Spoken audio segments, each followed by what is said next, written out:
Salvete, welcome to this video lesson on Capitulum Duodecimum, chapter 18, and we're starting at section 3 today. Marcus Decies ha scribit. Marcus writes H 10 times, and then we see the H, right? 10 times. Tum magister eum u sexie scribere ubet. Then the teacher orders him to write the U or V letter 6 times. Remember that U and V were the same letter for the Romans. So in capital script, it will look like a V, even if it's making what we would consider a U sound. Et Marcus, qui eandem litteram totie scribere non vult, u scribit. And Marcus, who does not want, non vult, to write the same letter, eandem litteram, so many times, writes, well, as you see, just 4 times, right? Instead of 6. Quoties Marcus u scribit. How many times does Marcus write the U or V letter? Marcus ut piger discipulus quater tantum u scribit. Marcus, as a lazy student, writes the U or V only 4 times. Dende magister eum totum vocabulum nasum quinque scribere ubet. Then the teacher orders him to write the whole word nasum 5 times. Et Marcus scribit nasum, nasum, nasum, nasu, nasu. Now, of course, you immediately see the problem. He wrote it the right way 3 times and twice the wrong way. Marcus ter recte, 3 times correctly, et bis prave scribit, and twice incorrectly writes. Tum Titus, qui duas litteras de esse videt, sic incipit.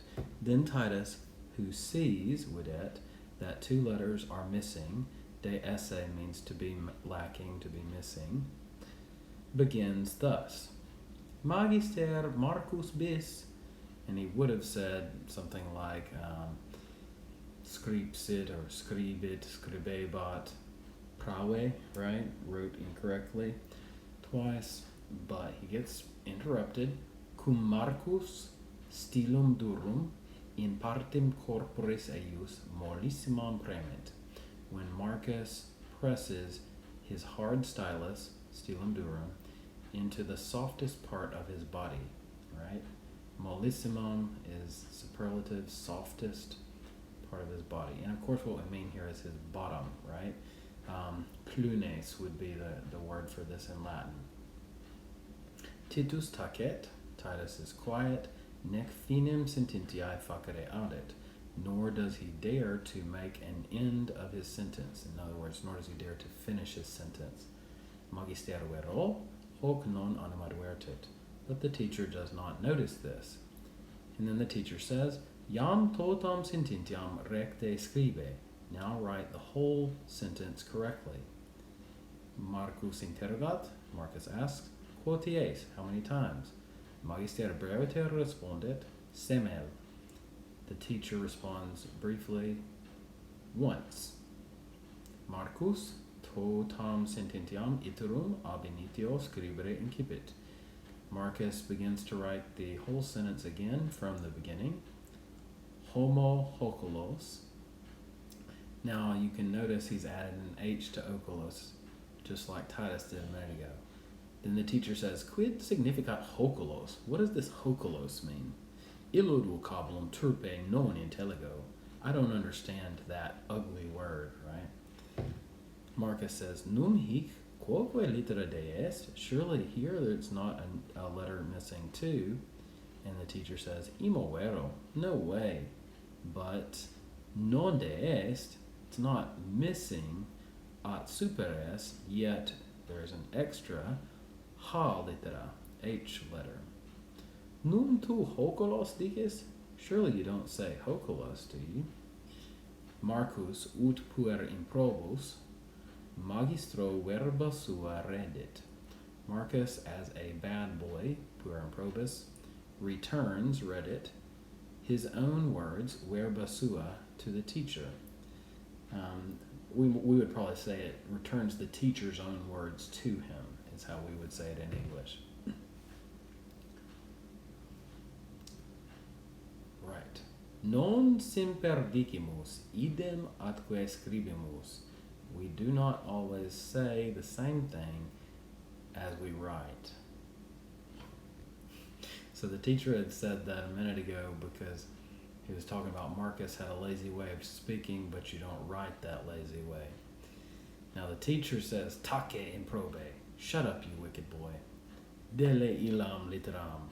Erase that letter. Marcus stilum vertit. Marcus turns the stylus. Et litteram ha delit. And he erases the letter H.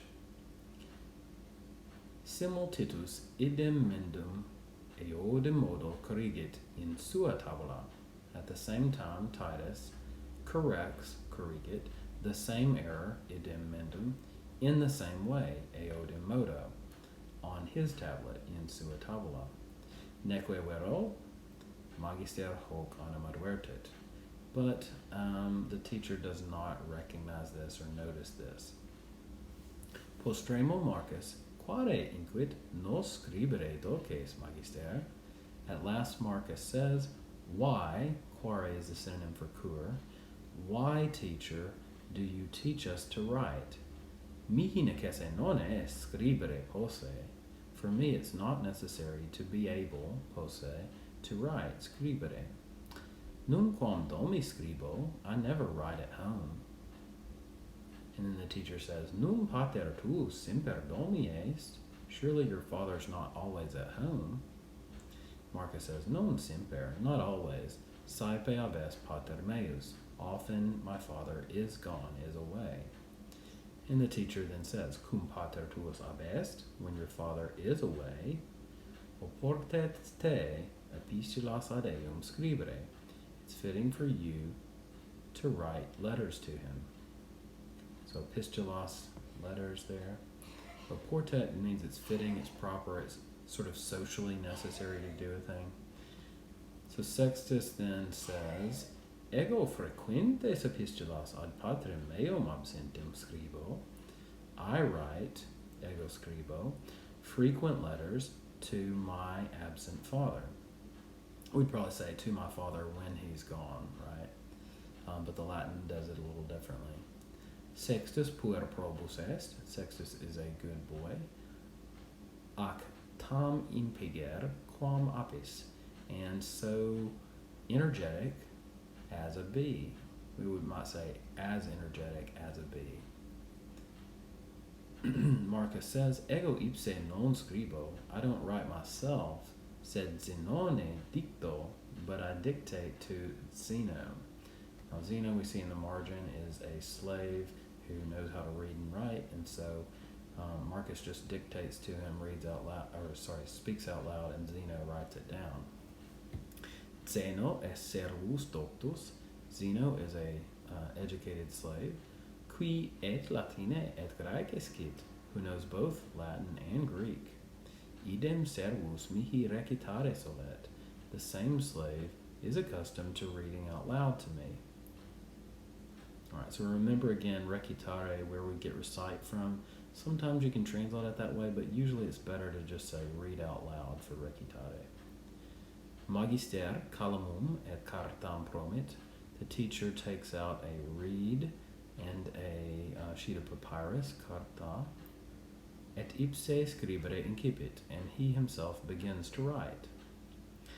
Isenim calamo in carta scribit, for he writes with the reed on the sheet, non stilo in cera ut discipuli, not with a stylus in the wax as the students do. Carta ex papiro efficitur, the sheet is made out of papyrus. Id est ex alta herba, that is from a tall plant, quae in Aegypto apud Nilum flumen reperitur, which is found, reperitur, in Egypt at the Nile River.